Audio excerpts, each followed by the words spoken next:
Bismillahirrahmanirrahim. Today our topic of discussion is perspiration.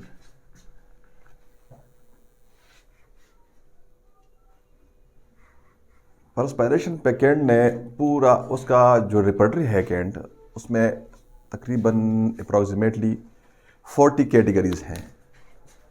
How many? 40 categories. अब 40 में एक category उसने रेस्पिरेशन पे लिखा.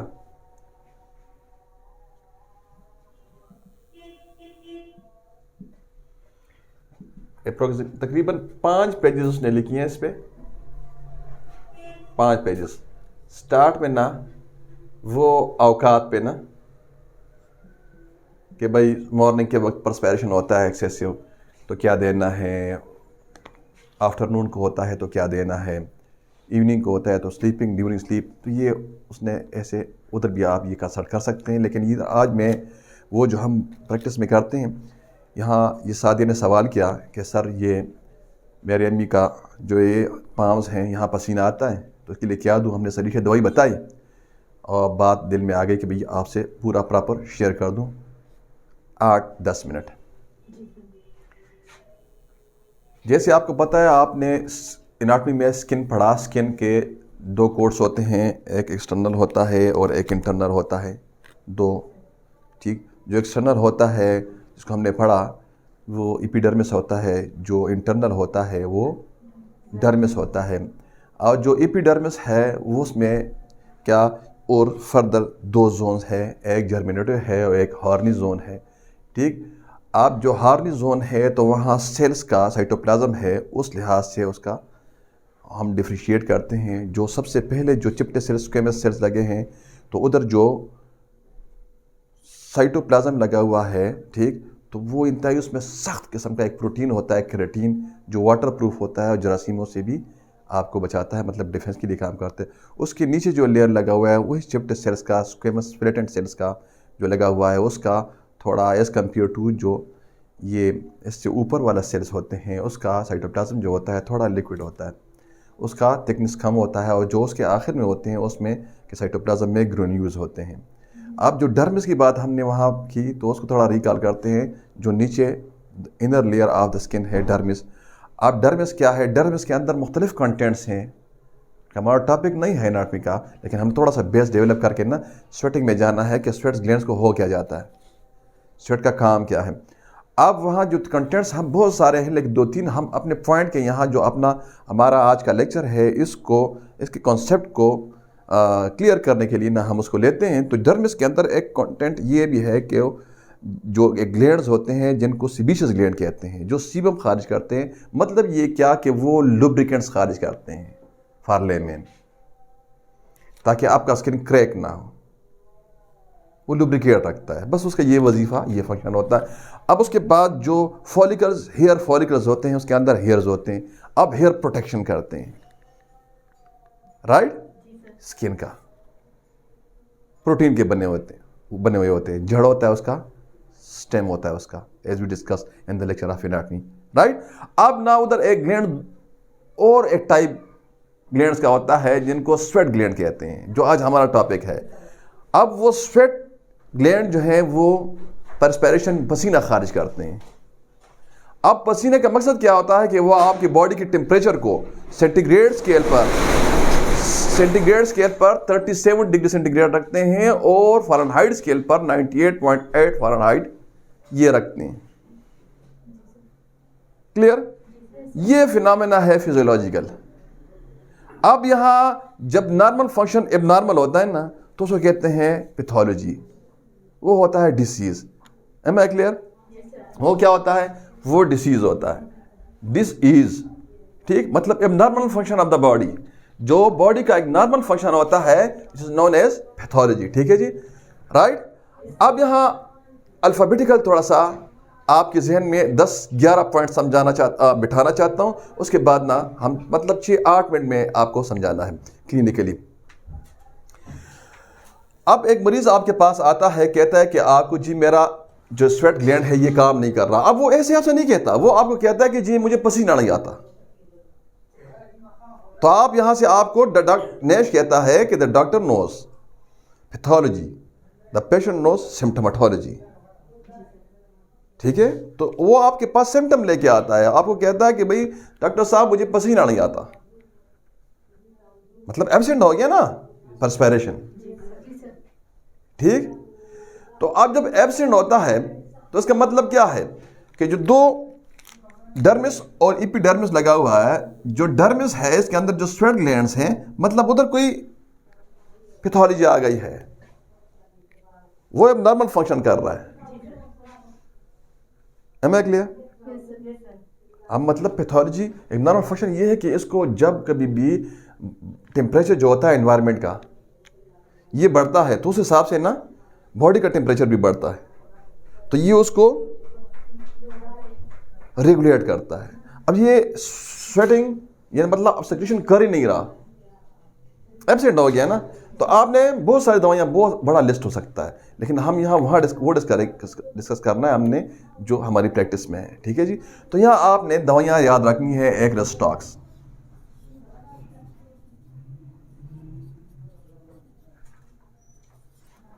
नंबर 2 आपने इधर याद रखना है कैमोमिला।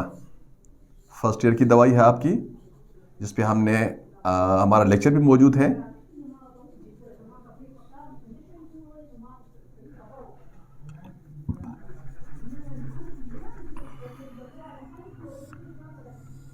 रेस्टॉक्स और कैमोमिला अगर एब्सेंट होता है तो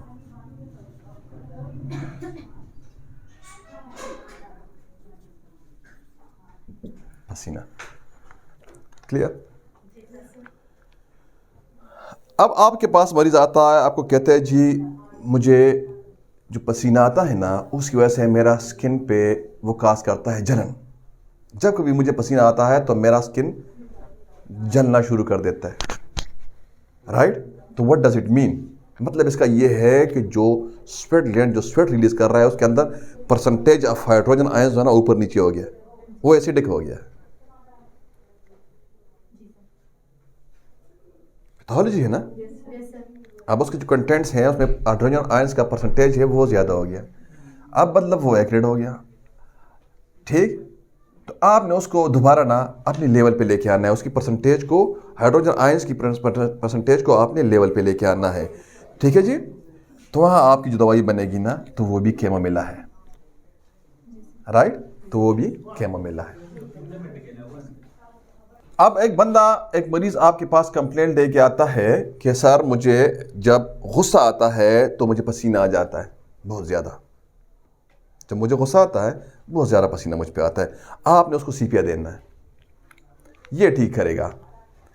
इसी को हम कहते हैं ना कि हम मर्ज नहीं मरीज का इलाज करते हैं। उसका मतलब यह नहीं होता कि हम परस्पिरेशन या पैथोलॉजी को मानते नहीं हैं। उसका मतलब यह है कि हमारे पास परस्पिरेशन का बहुत बड़ा लिस्ट है, जिसपे हम इंडिविजुअलिटी कायम करके ना, तो हर बंदे को ना हमारे पास एक दवाई नहीं मौजूद कि सबको हमने एक दवाई पकड़ा के उसको रोसत करना है। हमने इंडिविजुअलिटी कायम करके, इंफरादियत कायम करके ना, उस हिसाब से हमने अकॉर्डिंगली पर्सन टू पर्सन ना हमने दवाई सेलेक्ट करना है। अब एक बंदा के पास आपको कहता है कि सर मैं जब सुबह उठता हूं, सुबह मैं नींद से बेदार होता हूं तो मुझे स्वेटिंग होती है बहुत ज्यादा। ठीक, बाकी ना पूरा दिन मुझे स्वेटिंग नहीं होती, तो भी आपने उसको सीपिया देना है, तो उसकी दवाई भी सीपिया बनती है। एक मरीज आपके पास आता है, कहते हैं सर मैं जब मुझे पसीना आता है ना, ठीक है, तो साथ पसीना का उसमें ब्लड भी मौजूद होता है। ठीक, मतलब ये ब्लडी पसीना होता है, ब्लडी परस्पिरेशन होती है। अब यहां क्या करना है आपने देखें, यहां आपने सिमिलर दवाई देनी है। सिमिलर दवाई कैसे देनी है? ठीक है जी, अब देखिए जो चीज क्रूड फॉर्म में यानी कसीर मिकदार में जो अलामत पैदा करती है, वो कलील मिकदार में यानी डाइल्यूटेड फॉर्म में यानी पोटेंटाइज फॉर्म में, पोटेंसी की शक्ल में यानी माइन्यूट यानी जिसके मॉलिक्यूल थोड़े रह जाएं, उसमें ना उसी अलामत को ठीक करेगा। राइट, अब ना सांप जो होता है, सांप, इसके गले में इसके गले में। जब जहर मौजूद होता है तो मौत होता है, और जब दाना के हाथ में आता है, डॉक्टर के हाथ में, होम्योपैथिक डॉक्टर के हाथ में, तो जिंदगी देता है। राइट? अब थोड़ा सा देखते हैं उस वीनोम को। वीनोम कहते हैं स्नेक पॉइजन्स को। अब जो वीनोम है ना अमेरिकन कोबरा का, जो इधर होता है, जब वो पास करता है वो ऐसे बाइट करता है, तो ऐसे खल्टी मार के ना पास कर देता है अपना वीनोम जहर। अब वो करता क्या है, उसका तरीका वारदात, मैकेनिज्म ऑफ एक्शन क्या है उसकी जहर का, वो कैसे इंसान की जिंदगी को खत्म करता है। अब वो करता क्या है, मतलब ये जब वो सांप किसी बंदे को काटता है तो उसका हर ओरिफिस से ना ब्लीडिंग शुरू हो जाती है। तो व्हाट डज इट मीन? इसका मतलब ये है कि प्लेटलेट्स को मार देता है, मतलब आप जो फॉर्म एलिमेंट्स हैं ब्लड के अंदर उसको मार देता है, उसको तोड़ देता है। क्या मतलब है उसका? वजीफा किसका है ब्लड को रोकना? फंक्शन किसका है? प्लेटलेट्स का है। Am I clear? तो उसको मार देता है। आप ना इसी को हम लेके ना पोटेंटाइज करके ना, माइन्यूट करके ना, जब कभी ब्लीडिंग होगी, चाहे वो पोर से हो रही, जिधर भी हो रही है, तो हमने उसको देना है।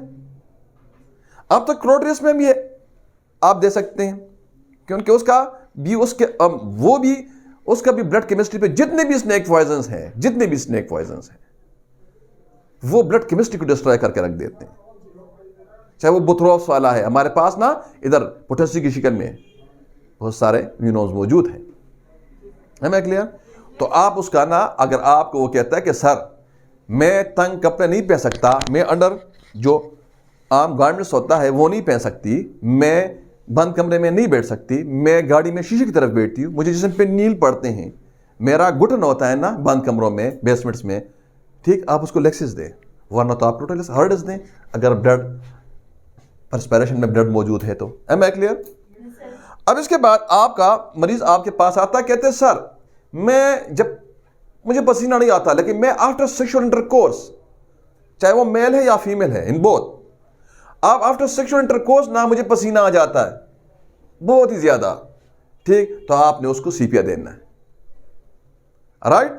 अब उसके बाद आपको कहता है सर मुझे ठंडा पसीना आता है, कोल्ड पसीना आता है, और माथे पे आप ठंडा पसीना देखते हैं, उसको डायरिया भी है, आप उसको अल्ट्राबेल दें, ये रेस्क्यू रेमेडी है। फेल होता है और साथ या फेल होता है, फेल नहीं होता इस अलामत पे कभी भी।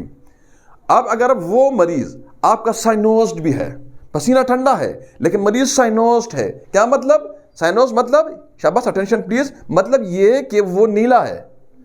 नीले का मतलब क्या है? कार्बन डाइऑक्साइड का सैचुरेशन कॉन्सेंट्रेशन ज्यादा हो गया है, ऑक्सीजन का कॉन्सेंट्रेशन कम हो गया बॉडी के अंदर, आप उसको दें ना कार्बोविच, राइट, उसको कार्बोविच दें, 1 मिनट दें, उधर 1 मिनट में आपको रिजल्ट मिलेगा। M I clear? 1 मिनट में ना आपको रिजल्ट वहां मिलेगा। इसके बाद आपके पास मरीज आता है, आपसे कहता है सर मैं जब खाना खाता हूं तो मुझे पसीना आता है, ये बहुत सारे लोग को होता है, बाकी मुझे पसीना नहीं आता, ठीक है जी, सिर्फ खाना खाने से मुझे पसीना आता है। आपने उसको भी वोरेटामेलम देना है 1 ml में। 1 ml में 3 गुणिया देखें ना, 30 में आप 30 पे आपने आना है।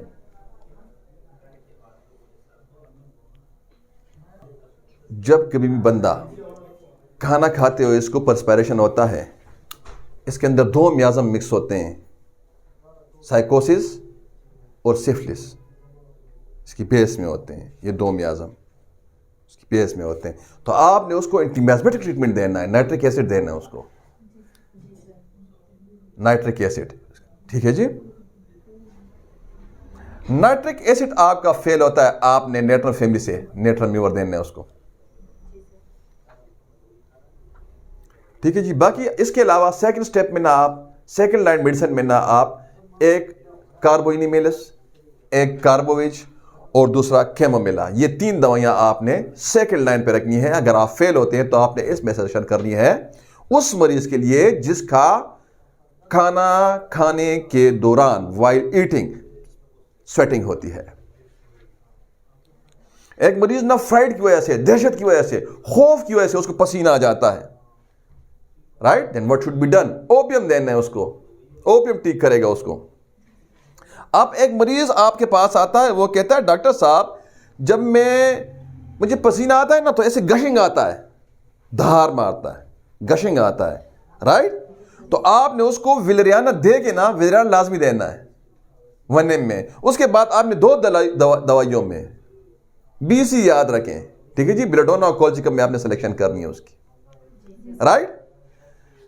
अब आपके पास मरीज आता है और उसको पसीना बहुत आता है, लेकिन साथ दिल की अलामत भी मौजूद हैं। साथ मतलब उसको दिल का जो करोनरी हार्ट डिजीज कैट या मतलब इस्कीमिक हार्ट डिजीज, उसके दिल को पूरा खून नहीं पहुंचता, उसको पसीना आ जाता है, साइनस हो जाता है, तो आपकी ये दवाइयाँ काम नहीं करेंगी। आपने दिल का इलाज करना है, आपने उसको स्पॉन्जिया देना है।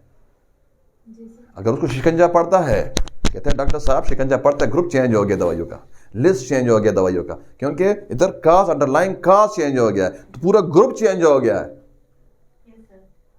आप यहां देखें, आप डिफरेंशिएट करना है, ग्रुप चेंज हो गया सारा, केमोमिला सारा रह गया, सलीशा कलकीरकार सारा रह गया उधर, आपने लिस्ट चेंज हो गया, आपका ना 180 पे ना आप चेंज हो गए, लिस्ट चेंज हो गया आपका मिट्रिया मेडिका से, रिपर्टरी से। अब देखिए इधर मैं कुछ आपको डीमो देता हूं हल्का सा, क्योंकि हमने लेक्चर शॉर्ट करना है।